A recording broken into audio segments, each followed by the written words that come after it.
Has anybody ever said hello to a celebrity and then immediately regretted it because of how they treated you afterwards? Okay, so I don't know if this counts as like a celebrity, but they were a huge celebrity to me at the time. This story takes place 18 years ago. Okay, I was a baby slam poet, a brand new performance poet. I had just made my first National Poetry Slam team, and I went to the National Poetry Slam.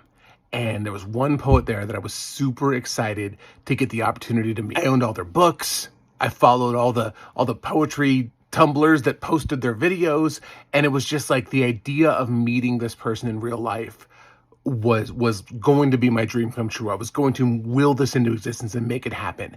And then it did. I just finished eating dinner with my team, and as we exited the restaurant, I saw him standing 10 feet away from me by himself. And I was like, you know what? I'm going to shoot my shot. And so I walk right up to him and I'm just like, hey, I don't know if this is like awkward or weird, but I just wanted to introduce myself and just tell you how big of a fan of your work that I am.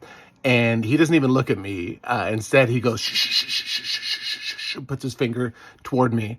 And I'm like confused. And I'm like, oh, it's cool. And he goes, you see that woman over there?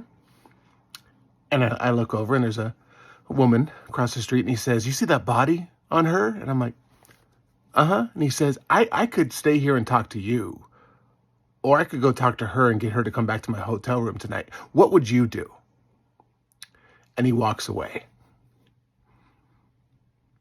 And I was devastated, absolutely devastated, because the persona that this person had led me to believe was that they were this kind-hearted, wonderful human being, and that was my first and only real life experience with them. You know, now that I've gotten to a point in my own life where people do approach me sometimes on the street and they introduce themselves, I always have that in the back of my mind, because I never ever want someone to leave an introduction or an interaction between me and them feeling as horrible as I did that night.